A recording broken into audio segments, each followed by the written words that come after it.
अब यहां पर देखिए 62 नंबर पर है, सिद्ध कीजिए कि किसी वृत्त के किसी व्यास के सिरों पर खींची गई स्पर्श रेखाएं समांतर होती हैं। वृत्त के किसी व्यास के सिरों पर खींची गई स्पर्श रेखाएं कैसी होती हैं? समांतर होती हैं। तो हल देखिए, यहां पर देखिए हमने ले लिया एक वृत्त और इस वृत्त के व्यास के सिरों पर हम क्या खींचेंगे? स्पर्श रेखाएं खींचेंगे। ये देखिए, ये हमने खींच दिया व्यास के सिरों पर स्पर्श रेखाएं, है ना। सिद्ध कीजिए कि किसी वृत्त के किसी व्यास के सिरों पर खींची गई स्पर्श रेखाएं, ये है व्यास, ये व्यास है AB, और इसके सिरों पर जो स्पर्श रेखाएं हैं वो कौन कौन सी खींची गई हैं? तो PQ और RS, ये व्यास के सिरों पर स्पर्श रेखाएं खींची गई हैं। ठीक है बच्चों, अब हमको क्या करना है कि ये स्पर्श रेखाएं समांतर होती हैं सिद्ध करना है।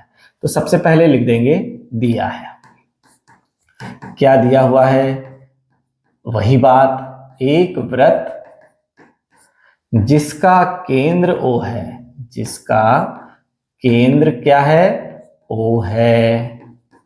व्यास, व्यास कौन है? देखिए व्यास AB, ये केंद्र O है, व्यास AB के सिरों पर स्पर्श रेखा कौन कौन सी खींची गई हैं? PQ एवं RS, PQ एवं RS खींची गई हैं, खींची गई हैं।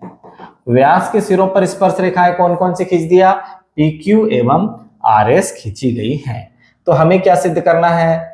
सिद्ध करना है, देखिए सिद्ध करना है कि व्यास के सिरों पर खींची गई स्पर्श रेखाएं समांतर होती हैं, यानी PQ समांतर RS, PQ और RS आपस में समांतर हैं, ये हमें सिद्ध करना है।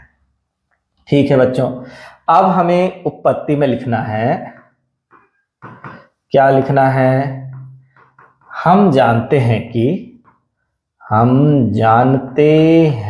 कि देखिए जो स्पर्श रेखा है स्पर्श बिंदु से जाने वाली त्रिज्या पर लंब होती है ना। हम ये जानते हैं कि वृत्त की स्पर्श रेखा, वृत्त की स्पर्श रेखा स्पर्श बिंदु से जाने वाली, स्पर्श बिंदु से जाने वाली त्रिज्या पर लंब होती है, जाने वाली त्रिज्या पर क्या होती है?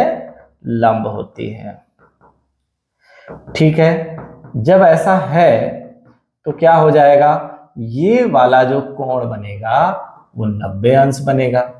ठीक है ना, जब ये वाला कोण 90 अंश बनेगा तो फिर ये कोण भी 90 अंश, ये कोण भी 90 अंश, ये कोण भी 90 अंश, सभी कोण 90 अंश हैं। तो हम यहाँ पर दो प्रकार से बता सकते हैं, या तो एकांतर अंतः कोण बराबर बता दें तो भी ये दोनों रेखाएं समांतर होंगी, या अंतः कोण संपूरक बता दें तो भी ये दोनों रेखाएं कैसी होंगी? समांतर होंगी। तो हमें क्या बता देना है?